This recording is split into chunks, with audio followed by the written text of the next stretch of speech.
இங்க ஊருக்கு வெளியில தன்னந்தனியா ஒரு ஏழ்மையான குடும்பம் வாழ்ந்துட்டு வருவாங்க. அப்ப ஊரெல்லாம் சுத்துற நாடோடி ஒருத்தன் ரொம்ப லேட்டானனால இவங்க வீட்டுல வந்து தங்கிக்கலாமான்னு கேட்பான். அவங்களுமே இவன் பார்க்க ரொம்ப நல்லவனா இருக்கனால இவனை தங்கிக்க சொல்லுவாங்க. அப்ப இவனுமே அந்த வீட்டை சுத்தி பார்த்துட்டு இருக்கும் போது இவனோட கண்ணுக்கு ஒரு கருளை கட்டையுமே படுது. சோ உடனே அதை எடுத்து சுத்த ஆரம்பிப்பான். அப்ப அதை பார்த்துட்டு இருந்த அந்த வீட்டுல இருக்க பொண்ணுக்குமே இவனை ரொம்ப பிடிச்சு போயிருது. அப்ப திடீர்னு அவங்க வீட்டுக்கு கடன்காரன் வந்து அவங்கள பயங்கரமா அசிங்கப்படுத்துறத இவனுமே கேட்டுட்டு என்னாச்சுன்னு கேட்பான். அவருமே தன்னோட கஷ்டத்தை எல்லாத்தையுமே சொன்னோடனே உடனே வீட்டுக்குள்ள போய் ஒரு பொட்டி எடுத்துட்டு வருவான். அதை அவங்க கிட்ட ஓபன் பண்ணி காட்டும் போது உள்ள ஃபுல்லா நகையா இருக்கும். அதை பார்த்துன்னு அவங்க 3 பேருமே வேந்து போயிருவாங்க. இவனுமே உங்களுக்கு எப்ப காசு வேணும்னாலும் என்கிட்ட கேளுங்க அப்படின்னு சொல்லுவான். அந்த வீட்டுல இருக்க பொண்ணுமே அந்த நகையை பார்த்ததுல இருந்து அது மேல பயங்கரமா ஆசைப்படுறா. இவ குளிக்கும் போது கூட அந்த நகையை போட்டு பார்த்தா எப்படி இருக்குன்னு இமேஜின் பண்ணி பாக்குறா. இப்ப இருட்டுமே ஆகுது. இவனுமே அவங்க கிட்ட எனக்கு கோழி குழம்பு வச்சு தர முடியுமா அப்படின்னு கேட்டுட்டு அதுக்கு உண்டான காசையுமே கொடுப்பான். அவருமே அதை வாங்கிட்டு பொருளை வாங்க போயிருவாரு. அப்ப வீட்டுல அந்த பொண்ணு அவங்க அம்மாவை தனியா மசாலா அரைச்சிட்டு இருக்கும் போது அந்த பொண்ணுமே அவங்க அம்மா கிட்ட அவனை ஏன் நம்ம கொல்லக்கூடாது, அப்படி அவனை கொன்னுட்டா அவன் இருக்க மொத்த நகையும் நமக்கு தான், அதை வச்சுட்டு நம்மளோட கஷ்டம் எல்லாம் தேத்தி தரலாம்னு சொல்லி அவங்க அம்மாவை பிரெயின் வாஷ் பண்ண ஆரம்பிக்கிறா.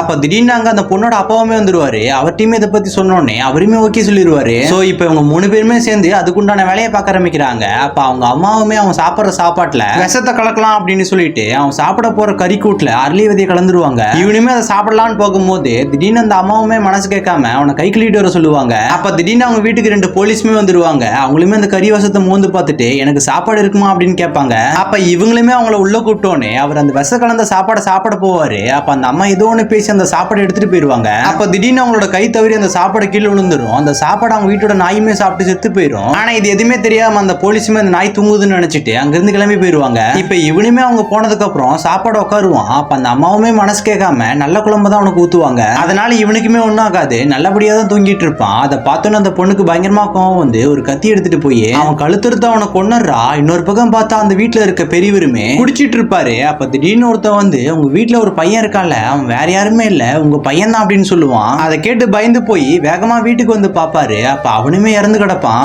உடனே இவருமே நம்மளோட பையனை நம்மளே கொண்டுட்டோம் அப்படின்னு சொல்லிட்டு பயங்கரமா அழுவாரு. அதை கேட்ட அந்த பொண்ணுக்கும் அந்த அம்மாவுக்கும் பயங்கரமா அதிர்ச்சி ஆயிருது. அவங்களுமே அழுவ ஆரம்பிக்கிறாங்க. இப்ப இவங்க பண்ண தப்பை ஏத்துக்க முடியாம சாப்பாடுல விஷம் கலந்து இவங்க 3 பேருமே சாப்பிட்டுறாங்க. அதுக்கப்புறம் அந்த வீட்டை பஞ்சால நிரப்பி இவங்களே குளுத்திக்கிட்டு இறந்து போயிடுறாங்க.